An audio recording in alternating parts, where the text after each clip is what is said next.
Sebelum itu ini ada pertanyaan mendesak yang disampaikan pada kami tadi dalam waktu jeda. Saking mendesaknya langsung dikasih tulisan huruf besar semua. Ya, talak 3. Baik, kita jawab. Assalamualaikum Ustaz. Waalaikumsalam warahmatullahi wabarakatuh.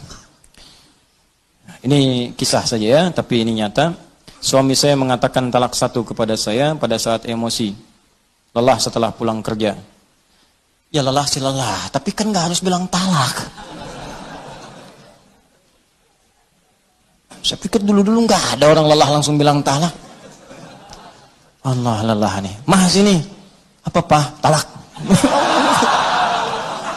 Nggak begitu berumah tangga.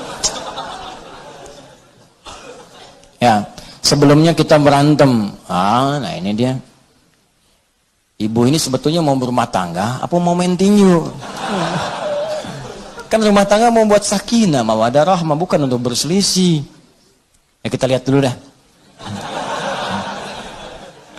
Baik. Lalu jam kemudian saya memaksa suami untuk mengatakan talak 3. Di suami pulang lelah, sebelumnya berselisih, kemudian baik, setelah itu saya mengatakan talak mungkin karena kesal. Lalu 2 jam kemudian setelah berselisih, 2 jam kemudian saya memaksa suami, ya istrinya paksa suami untuk mengatakan talak 3. Baik. Dan suami saya mengatakan talak 3 dalam keadaan emosi dan tertekan. Setelah membaik, kami menyesal. Suami berkata tidak ada niat untuk mentalak 3. Itu terjadi atas dasar tekanan dan paksaan dari istri. Baik, pertanyaan, sudah berapakah talak yang jatuh kepada saya? Baik. Jika suami mentalak saya 2 kali padahal belum ada rujuk sama sekali. Baik. Tolong dijawab ya Ustadz dengan jelas agar saya paham dan memperbaiki rumah tangga. Jazakumullah khair. Saya senang dengan kalimat terakhir. Saya senang sekali. Ya, saya senang dengan pertanyaan ini karena ketika pertanyaan ini ditanyakan, diajukan, itu tandanya Anda memang ingin berislah. Ingin mendapat kebaikan dari Allah. Itu yang paling baik. Ada Al-Qur'an di surah keempat, ya, surah An-Nisa ayat 35. Fa in khiftum shiqaqa bainahuma fab'athu hakaman min ahli wa hakaman min ahliha in yurida islaha yuwaffiqillahu bainahuma. Yang bertanya ini yang menyampaikan pada kami, buka Quran surah keempat An-Nisa ayat 35 paling kiri di pertengahan. Allah menyampaikan jika dalam rumah tangga kalian khawatir ada perdebatan yang enggak bisa diselesaikan sehingga berdampak pada perpecah belahnya rumah tangga. Maka kalau nggak bisa menyelesaikan sendiri, maka undang atau tanyakan pada orang bijak, hakaman. Orang bijak, orang paham hukum, orang bisa memberikan solusi. Bukan curhat pada orang menambah masalah. Awas, ini rumus di rumah tangga kalau sedang punya masalah, ibu khususnya, jangan curhat pada orang yang bisa menambah persoalan. Cari orang bisa memberikan solusi, boleh cerita. Boleh cerita, tapi bukan pada orang bisa hanya berbagi cerita pada orang lain, apalagi media sosial. Hati-hati, cuma ditulis bikin status. Kamu tidak seperti aku kira. Tuliskan. Tungguin komen. Itu cuma nyebar sendiri. Nanti begitu masalah selesai nggak bisa diralat. Nungguin komen, datang-datang celing maghrib ada. Kunaon ece. Kenapa gitu? Kan nggak lucu. Baik, teruskan ke sini. Balik ke sini. Kemudian kalau sudah seperti itu, lihat kalimatnya in yurida islaha. In yurida islaha yuwaffiqillahu bainahuma. Jika keduanya ingin islah, memperbaiki, ingin lebih baik lagi, ingin lebih mulia lagi, ingin Allah ridha, maka Allah akan berikan petunjuk kepada keduanya untuk memperbaiki keadaan rumah tangganya. Maka syarat yang pertama sebelum saya jawab ini pada yang bertanya, niatkanlah untuk memperbaiki diri dulu. Jangan sekedar mendapatkan jawaban. Kalau sudah niatnya benar, ingin mendapatkan ridha Allah, ingin memperbaiki, insya Allah akan lebih mudah jalannya untuk diperbaiki dan untuk mendapatkan kenikmatan lebih baik dibanding dengan hari-hari sebelumnya yang telah dilalui. Nah, maka baru kita bicara kepada hukum. Ini dulu perbaiki niat. Kalau niatnya benar kata Allah, saya akan beri jalan supaya rumah tangganya lebih indah, lebih nyaman, lebih samara dibandingkan persoalan-persoalan sebelumnya. Baik.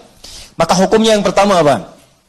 Yang pertama, talak itu tidak bisa dijatuhkan seketika, punya nilai lebih daripada 1. Itu punya jeda, punya interval. Misalnya kalau dijatuhkan, misal keluar dari kalimat seorang suami, saya talak kamu saat ini. Mau diucapkan saya talak 10 kali, saya talak 3 kali, saya talak sepanjang gunung, saya talak misalnya dari Sabang sampai Merauke, ya, saya talak seluas samudra, tetap jatuhnya 1. Jatuhnya 1. Kapan satu itu kemudian prosesnya? Thalathata quru, 3 kali masa suci. Ditalak dalam keadaan suci misalnya. Ya, kemudian dia haid sekali, dan yang kedua lagi haid lagi, yang ketiga kemudian haid lagi, suci pada yang ketiga kali, baru itu batas terakhirnya. Nah, talak ketika diberikan ini yang pertama disebut talak raj'i. Raj'i itu dari kata ruju', berpeluang balik. Jadi sebetulnya talak itu bukan untuk memisahkan asalnya, tapi untuk merenungkan supaya memperbaiki hubungan keluarga. Ini banyak orang salah persepsi. Ya Allah itu saking sayang dengan rumah tangga, jangan pisah, jangan pisah, jangan pisah. Makanya ketika diberikan talak yang pertama, sulit nih, nggak bisa diselesaikan. Talak pertama ini disebut rujuk. Motivasi talaknya untuk berpikir supaya rujuk lagi. Bukan supaya pisah. Apalagi saat talak yang pertama ini sengaja berbuat onar supaya pisah betulan. Tidak, renungkan dulu, ini sejalan nggak, benar nggak di rumah tangga nih? Ya, ada nggak rasa cinta nih dalam saat sekali masa suci, ada nggak perhatian? Nanya nggak, kan? Ada nggak peluang untuk diskusi? Terbuka nggak untuk bicara, untuk perbaiki diri? Itu disebut rujuk namanya.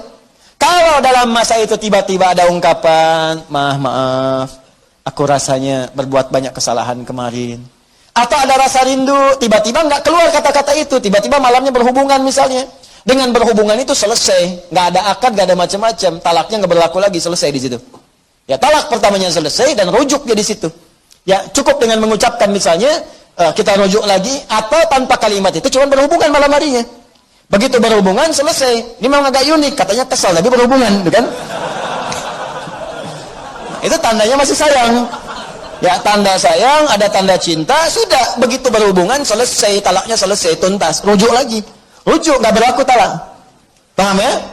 Nah, nggak berlaku hukum di sini. Jadi masanya 3 kali masa suci. Kalau 3 kali ini nggak ada sama sekali, memang dia abai. Ternyata bermaksiat di belakang istrinya misalnya, atau istri bermaksiat di belakang suaminya. Ya, memang seperti itu, nggak bisa disatukan. Nggak ada sayang, nggak ada tanda, cuek, macam-macam dan sebagainya. Bahkan melarang untuk taklim, melarang untuk sholat, melarang macam-macam. Misal, ini kan dalam masa suci ini 3 kali nggak ada apa-apa, maka perempuan bebas. Bebas di sini. Nanti ada hukum-hukum apakah mengembalikan iwad atau lainnya, tinggal diproses secara administratif. Tolong. Tapi kalau suami dalam masa 3 kali suci ini, ya dia berkeinginan untuk rujuk dan dia menyatakan ingin memperbaiki diri. Makanya kalau ada hal seperti itu, boleh undang orang tuanya, atau paman, atau orang bijak, atau ustadz, minta mediasi. Apa yang kurang-kurang, pertemukan. Dan berniat memperbaiki. Kata Allah, kalau niat memperbaiki, saya bimbing. Tapi kalau semua merasa benar, dan merasa sempurna, tidak akan pernah selesai. Ingat ya, di rumah tangga itu pasti dua-duanya punya kekurangan, karena manusia. Yang sempurna itu cuma malaikat. Sering katakan itu. Quran surah ke-66 ayat ke-6. La ya'sunallaha ma amarahum wa yaf'aluna ma yu'marun. Malaikat itu sempurna, enggak kenal maksiat. Malaikat makhluk benar, enggak kenal salah. Setan makhluk salah, enggak kenal benar. Kita ini manusia, malaikat bukan, setan never.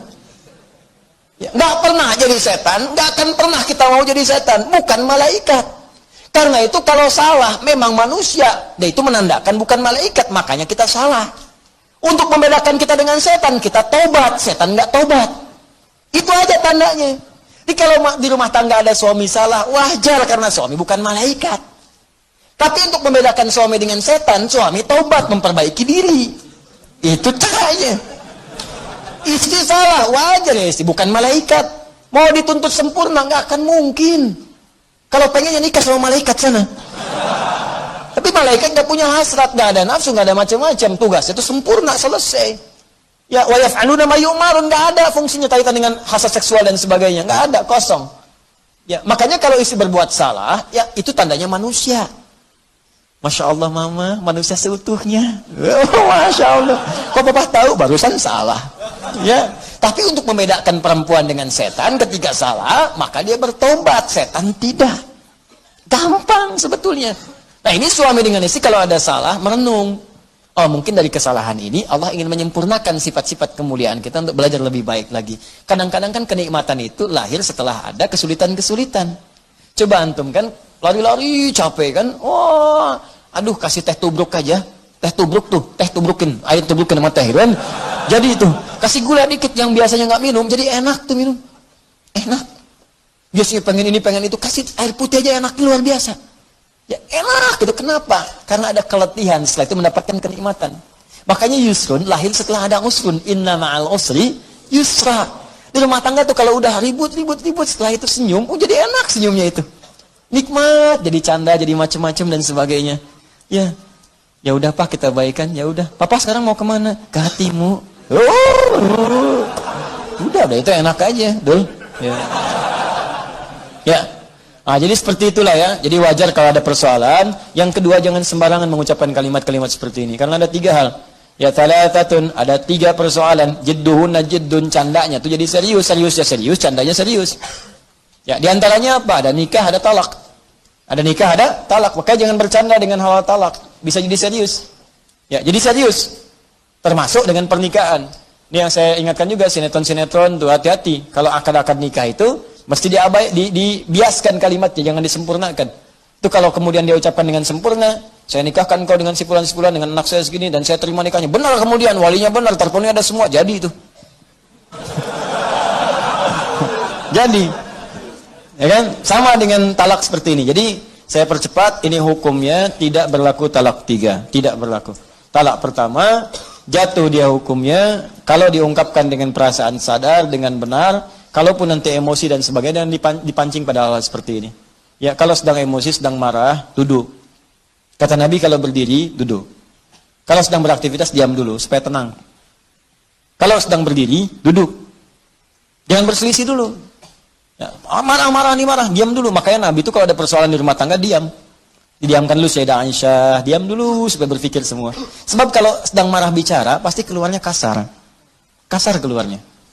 Kalau sedang marah tangan bergerak, pasti kasar, kencang. Tuh. Ya, seperti itu. Kemana-mana nantinya.